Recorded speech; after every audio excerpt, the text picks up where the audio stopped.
Hi hello welcome to our channel. నేను మీ శ్రీ. ఇదొక short story అండి. స్టోరీ పేరు ఊసులాడే జాబిలి. ఇక కథలోకి వెళ్ళిపోదాం. ఆ ఆకాశం, ఆ శిశిరం, అదిగో ఆ చంద్రుడు, ఇదిగిదిగో ఈ వెన్నెల లాంటి అపురూపమైన వ్యక్తులు అనుకోకుండా మనసులోకి చొచ్చుకొచ్చి అంతు లేకుండా కనుమరుగవుతుంటారు. అచ్చు నీలాగా. అవి అందరికీ నచ్చుతాయి. కొందరు మాత్రమే వాటిని అనుభూతి చెందుతారు. అచ్చు నువ్వు నేనులాగా. ఆగస్ట్ 1986. నిషీధి ఆకాశం బోసిపోయింది. ఒకరి మీద ఒకరు అలిగినట్టు చుక్కలు చంద్రుడు లేరక్కడ. కారు మబ్బులు ఆ రాత్రిలో కలిసిపోయాయి. నీటిని వదలాలా వద్దా అన్నట్టు మేఘాలు ఆలోచిస్తున్నట్టు ఊగిసలాడుతున్నాయి. ఆ మేఘాలని తనతో పాటు తీసుకుపోవడానికి చల్లగాలి సిద్ధంగా ఉంది. సమయం కోసం వేచి చూస్తున్నట్టు అక్కడక్కడ తిరుగుతోంది. గాలికి కిటికీ రెక్క ఒక్కసారిగా పెద్ద శబ్దం చేస్తూ మూతపడింది. ఏదో రాసుకుంటున్న 25 యువకుడు ఉలిక్కిపడి చూశాడు. అతను లేచి కూర్చున్న చోటు నుంచి లేచి కిటికీ తెరిచి అది మరలా మూతపడకుండా చిన్న రాయి అడ్డుపెట్టి వెనక్కి కూర్చున్నాడు. ముఖాన్ని తాకుతున్న పవనాలను ఆస్వాదిస్తూ కాసేపలా ఉండిపోయాడు. మరల యథాస్థానంలో ఆ కిటికీకి ఎదురుగా ఉన్న టేబుల్ ముందు కూర్చున్నాడు. వెనక్కి చెక్క కుర్చీ కిర్రుమంటూ శబ్దం చేసింది. అదతను పట్టించుకోలేదు. తెల్ల కాగితం మీద అతని చేతిలో ఉన్న కలం ఏదో రాయడానికి తాపత్రయపడుతున్నట్టు వేగంగా కదులుతోంది. అతని కనులు ఇంకా ఇంకా తాపత్రయం చెందుతున్నాయి. మీ గొంతు కోకిల కంటే తీయగా ఉంటుంది. మీ స్వరాన్ని వినడం మా అదృష్టం అని రాస్తూనే ఉన్నాడు అతను. ఒకసారి ఆ వాక్యాలను మరలా మరలా చదువుకున్నాడు. ఛ, ఇది కూడా బాలేదు అనుకున్నాడు. అతని ముఖం ఏదోలా అయింది. ఇలా రాస్తే ఆమె తన గురించి అందరిలాగే తీసి పడేస్తుంది. మరలా పేపర్ పక్కనే విసిరేశాడు అతను. గోడ గడియారం టింగుమంటూ గంట కొట్టింది. కుర్చీలో వెనక్కి వాలి ఒల్లి విరుచుకుంటూ తల తిప్పి చూశాడు. అర్ధరాత్రి 12 గంటలు దాటిపోయింది. అతని పిచ్చికి అతనే నవ్వుకున్నాడు. 9 గంటల నుంచి రాస్తూనే ఉన్నాడు. కానీ ఒక్కటి సరిగ్గా రాయలేదు. అప్రయత్నంగా కిందకు చూసిన అతనికి కాగితాల కుప్ప కనిపించింది. అతని పెదవుల మీద అందమైన నవ్వొకటి మెరిసింది. వెంటనే జాబిలి అని నిట్టూర్చి హృదయం మీద చేయి వేసుకున్నాడు అతను. అతనికి అర్థమైంది. తన మనసులో ఉన్న భావాలు అంత తేలిగ్గా పేపర్ మీద పెట్టలేడని. నీ గురించిన నా భావాలకి అక్షరాలు దొరకట్లేదు సఖీ. అందుకే నీ తలపుల్లో మునిగిపోయి నిన్నే సాయం కోరుతున్నాను అనుకుంటూ పక్క మీద వాలిపోయాడు ఆవలించుకుంటూనే. జ్ఞాపకాలు తెరలు తెరలుగా అతని మతిమీద వాలాయి.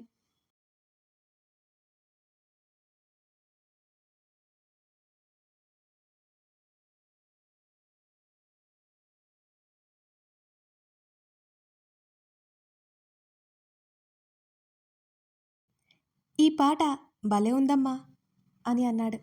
నువ్వు నీ పిచ్చి. తల్లి మాటలకు నవ్వాడు. లోపల నుంచి పాట ఆగిపోయింది.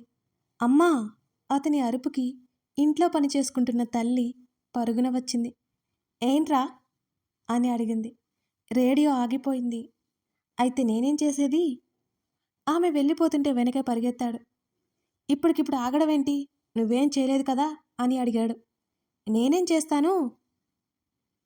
వెంటనే లోపలికి వెళ్ళి రేడియో చేతుల్లోకి తీసుకున్నాడు. ఛట్! ఏమైంది దీనికిప్పుడే? కొడుకు ముఖంలో కనబడుతున్న ఆదుర్ద చూసి బుగ్గన వేలేసుకుంది.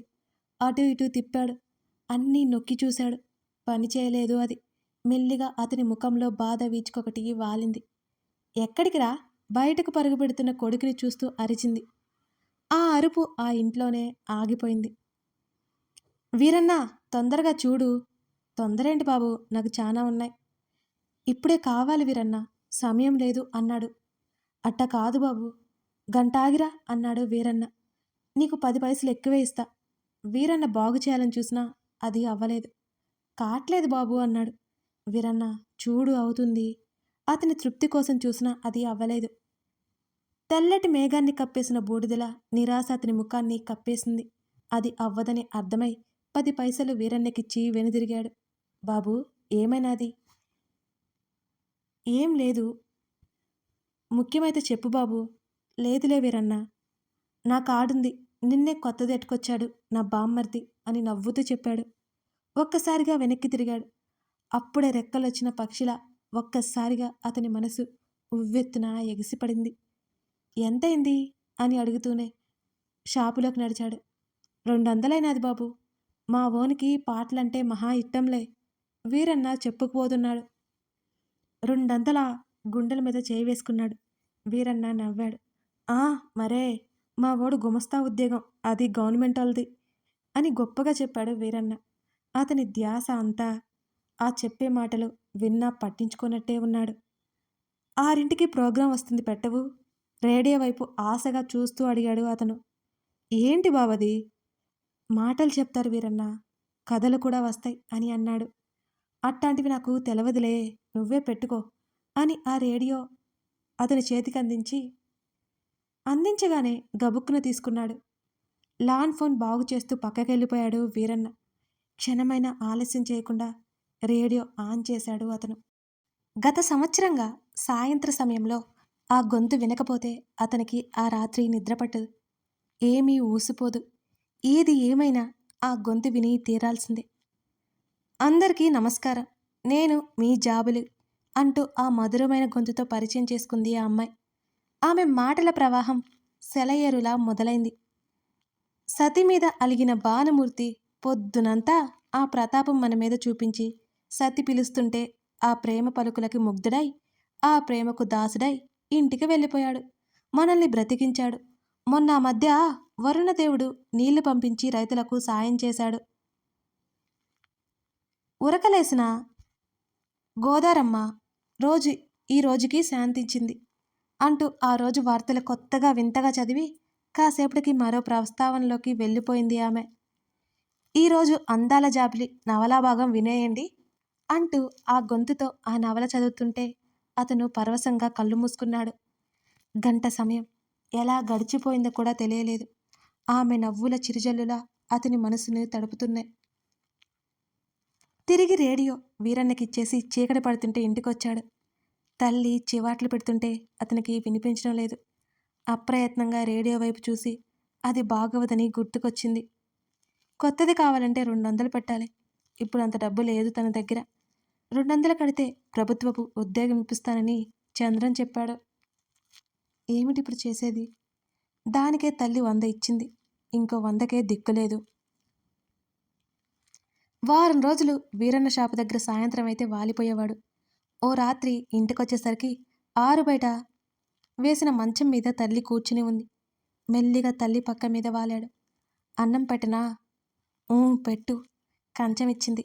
గబగబా తిన్నాడు. నువ్వు తిన్నావా అని అడిగాడు. గుర్తున్నానన్నమాట అని తల్లి అంది. ఆశ్చర్యంగా తల్లి వైపు తల ఎత్తి చూశాడు. అమ్మా పిలిచాడు కానీ మాట బయటికి రాలేదు. ఆమె చీర కొంగుతో కళ్ళొత్తుకుంది. ఏంటమ్మా ఇది? నువ్వు చేసేదేమిట్రా? ఉద్యోగం సద్యోగం లేదు. చంద్రన్ చెప్పినట్టు ఆ పరీక్ష ఏదో రాస్తే మంచి పని దొరుకుతుంది. నీ మీదే ఆశలు పెట్టుకున్నాను. నీకేమో ఆ బుద్ధి పుట్టలేదు.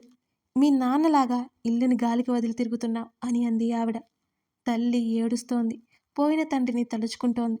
తిడుతోంది, బాధపడుతోంది, మళ్ళీ బ్రతిమాలుతోంది. కాసేపటికి తల్లి పడుకుంది. అతనికి నిద్ర పట్టలేదు. రేడియో తీసుకోవాలనే ఆలోచన మానుకున్నాడు అతను. ఆకాశాన్ని చీకటి కమ్ముకుంది. అచ్చు అతని మనసులాగా. మరొక 10 రోజుల వరకు వీరన్న షాపు వైపుకు వెళ్ళలేదతను. అప్పు చేసి మరి చంద్రానికి 200 కట్టి ఉద్యోగంలో చేరాడు.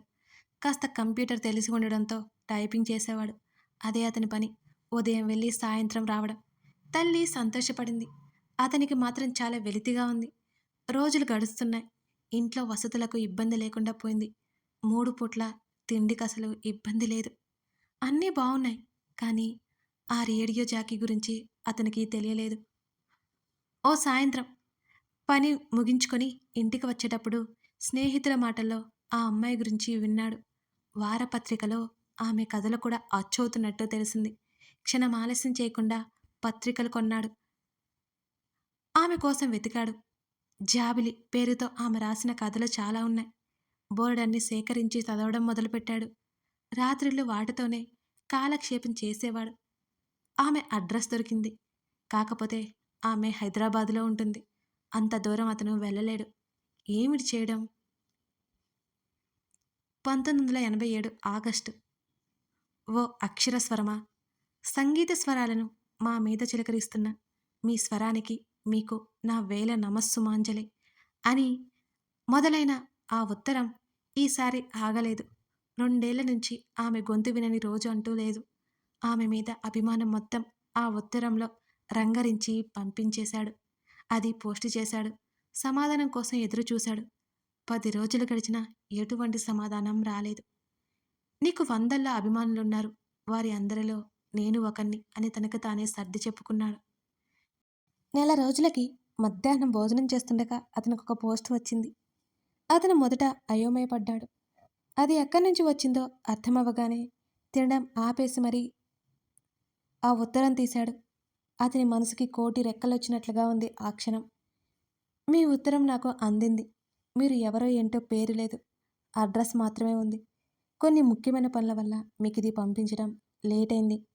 మీ ఉత్తరం చదివాక నాకు కాసేపు అంతా నిశ్శబ్దంగా తోచింది. రోజుకి ఎన్నో పోస్టులు వస్తూనే ఉంటాయి. కానీ మీ ఉత్తరంలో ఏదో మంత్రం ఉన్నట్టుంది. నేను మళ్ళీ మళ్ళీ చదువుకున్నాను. నన్ను ఇంతగా అభిమానిస్తున్న మీకు నా హృదయపూర్వక ధన్యవాదాలు. అదంతా మళ్ళీ మళ్ళీ చదువుకుంటూ తెగ సంతోషపడిపోయాడు అతను. అతని మనసు గాలిలో తేలియాడుతున్నట్టు అనిపించింది. ఆమెకు మళ్ళీ ఉత్తరం రాసి అతను పోస్టు చేశాడు. ఆమె నుంచి మరలా మరో ఉత్తరం. బహువచనం నుంచి ఏకవచనానికి వచ్చేశారు ఇద్దరు. 1989 నవంబర్. ఓయ్ జాబిలి, నన్ను నువ్వు మోసం చేశావు. నా ఫోటో చక్కగా చూసావు. నిన్ను చూడాలి అంటే దోబూచులాడతావు కదా. కానీ ఈసారి నువ్వు నా నుంచి తప్పించుకోలేవు. నేను వచ్చే నెలలో ఆఫీసు పని మీద హైదరాబాద్ వస్తున్నాను. ఎక్కడ కలవాలో నువ్వే చెప్పు. అతను ఉత్తరం పోస్టు చేశాడు సంతోషంగా. మరో వారం రోజులకి మళ్ళీ పోస్ట్ వచ్చింది. డిసెంబర్ 20 సాయంత్రం ట్యాంక్ బండ్ దగ్గరికి రా. నువ్వు నన్ను గుర్తుపట్టకపోయినా నేను నిన్ను గుర్తుపడతాను. ఆ రోజు నా పుట్టినరోజు. నీకోసం సాయంత్రం 4 గంటలకి నేను ఎదురు చూస్తూ ఉంటాను. వస్తావు కదూ అని రాసింది. ఆ పేపర్ని హృదయానికి గట్టిగా హత్తుకున్నాడు. రోజుల్ని త్వరగా కాలచక్రంలోకి నెట్టివేయాలనిపిస్తోంది అతనికి. ఒక్కొక్క రోజు గడుస్తున్న కొద్దీ గతంలో ఉద్వేగం రోజుల్ని కాలచక్రంలోకి త్వరగా నెట్టివేయాలనిపిస్తోంది అతనికి. ఒక్కొక్క రోజు గడుస్తున్న కొద్దీ అతనిలో ఉద్వేగం పెరిగిపోయింది. 1989 డిసెంబర్ 20 అతను వచ్చిన పని ముగించుకొని ట్యాంక్ బండి దగ్గర ఎదురు చూస్తున్నాడు. ఆమెతో ఏం మాట్లాడాలో తనలో తానే మననం చేసుకుంటున్నాడు. ఆమె స్వరాన్ని ఎంతగానో ఆరాధించిన అతను ఇప్పుడు నేరుగా ఆమెను చూడబోతున్నాడు. అతని హృదయం ఉక్కిరి బిక్కిరవుతోంది. అటూ ఇటూ అతను పచార్లు చేస్తున్నాడు. 4 గంటల నుంచి 5 గంటలైపోయింది. ఆమె రాలేదు.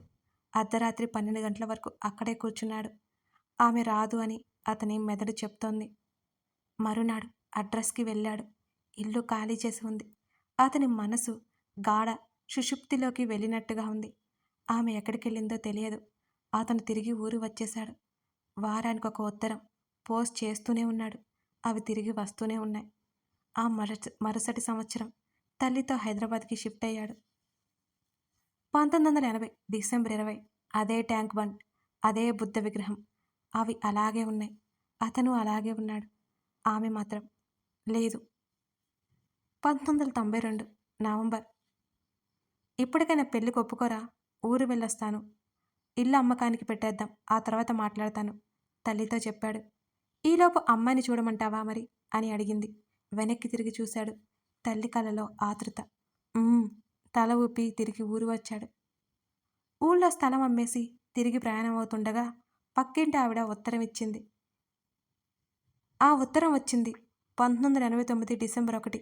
అది చూసి అతను హతాశుడయ్యాడు. ఆ రోజు తను ఊళ్ళోనే ఉన్నాడు. ఆ ఉత్తరం ఎందుకు రాలేదో అతనికి మతిపోయినట్టే అనిపించింది. ఆ ఉత్తరం వేరే ఉత్తరాల్లో కలిసిపోయి సంవత్సరం తర్వాత తిరిగి వచ్చారట. అతని కళ్ళలో నీళ్లు కిందకి రాలే. గబగబా ఇంటి లోపలికి వెళ్ళి కళ్ళు తుడుచుకుంటూ ఆ ఉత్తరం తెరిచాడు. అతని మనసంతా కొత్త ఆశతో ఉంది. డియర్ ఫ్రెండ్, నేను నీ జాబిలిని. నీ జాబిలినని ఈ మాట నీతో చెప్పాలనుకున్నాను. కానీ నేను నిన్ను కలవలేనని చెప్పడానికే ఈ ఉత్తరం. నా కోసం ఎదురు చూడకు. నేను పని మీద ఊరు వెళ్తున్నాను. తిరిగి వచ్చిన తర్వాత కలుస్తాను. నా కోసం అస్సలు చూడకోయ్. నేను నిన్ను వెతుక్కుంటూ వస్తాను. ఉంటాను. నీ జాబిలి. ఆ అక్షరాలను అతను పదే పదే చదువుకున్నాడు. కళ్ళలో నుంచి వరదలా పొంగుతున్న కన్నీరు మళ్ళీ తుడుచుకున్నాడు. వెంటనే పోస్టాఫీస్‌కి వెళ్ళి తన పేరు మీద ఏమైనా ఉత్తరాలు వచ్చాయా అని చూశాడు. లేవు. రాలేదు. అతను తిరుగు ప్రయాణమయ్యాడు హైదరాబాద్‌కి. జాబిలి ఇంటి అడ్రస్‌కి వెళ్ళాడు. వాళ్ళు తిరిగి రాలేదని తెలిసింది. మళ్ళీ నిరాశ అతనికి నేస్తమైంది. ఇల్లు, కారు, మారిన స్థితిగతులు, తల్లి ఆనందం అన్నీ ఉన్నాయి. మనసు మాత్రం నిర్లిప్తంగా ఉంది. 1995 డిసెంబర్ 20 రేడియోలో వార్తలు వస్తున్నాయి. న్యూస్ రీడర్ చెప్పే మాటలు వింటున్నాడు. ఏవండీ, భార్య అతన్ని పిలుస్తోంది. వస్తున్నా అన్నాడే కానీ వెళ్ళలేదు. రేడియో ఆపేద్దామనుకుంటుండగా అంతలోనే రేడియో నుంచి మాటలు వినిపించాయి. ఇప్పుడు మీకొక కొత్త వ్యక్తి గురించి పరిచయం చేయబోతున్నాను. ఆవిడ గత కొన్ని సంవత్సరాల క్రితం రేడియో జాకీగా ఉండి వందల మంది అభిమానాన్ని పొందారు. మీ అందరికీ నచ్చే, మీరు ఎంతగానో మెచ్చే స్వరమాధురి. ఆమె పేరు మీ జాబిలి. ఈరోజు ఆమె జయంతి.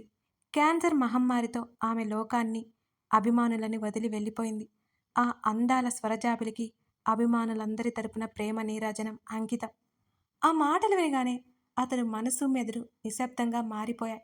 జాబిలి ఇక లేదు. అమావాస్య లాంటి ఆకాశంగా తనని మార్చివేసి వెళ్ళిపోయింది. భారీ కేకలో మళ్ళీ వేసింది. అతను బయటకొచ్చాడు. అతని కళ్ళు మరింత ఎర్రగా ఉన్నాయి. భార్య అడుగుతోంది. కంట్లో ఏదో పడింది. అలా బయట వరకు వెళ్ళొస్తాను. అతను మబ్బులు పట్టిన ఆకాశాన్ని చూస్తూ బయటికి అడుగులు వేశాడు. ఏవండీ, కాఫీ! ఆమె పిలుస్తోంది. అతను సుదూర తీరాలలో ఉన్న జాబిలిని తలుచుకుంటూ వెళ్తూనే ఉన్నాడు. రూపం తెలియని ఆ జాబిలి అతనికి కనబడుతోంది. అందంగా నవ్వుతోంది. ఆ సన్నటి నవ్వు అతని చెవులకి వినపడుతోంది. అప్పుడే మొదలైన సన్నటి వానజల్లులా ఉంటోంది ఆమె నవ్వుల శబ్దం. మేఘాలు భారాన్ని మోయలేక ఒక్కసారిగా దాచుకున్న నీటిని వదిలేశాయి. అతను ఆ నీటిని ఆసరా చేసుకుని కన్నీటిని వదిలేస్తున్నాడు. దూరంగా ట్యాంక్ బండ్. బుద్ధుడు అలాగే ఉన్నాడు. తనూ ఉన్నాడు. ఆమె వస్తుందనే ఆశ ఈసారి అతనికి లేదు. ఇదండి కథ. కథ అయిపోయింది. ఇంతవరకు ఈ కథని ఆదరించిన ప్రతి ఒక్కరికి ధన్యవాదాలు. ఇదొక చిన్న స్టోరీ. మీకు నచ్చితే లైక్ చేసి మీకేమనిపించిందో కామెంట్ చేయండి. Thank you for listening this video.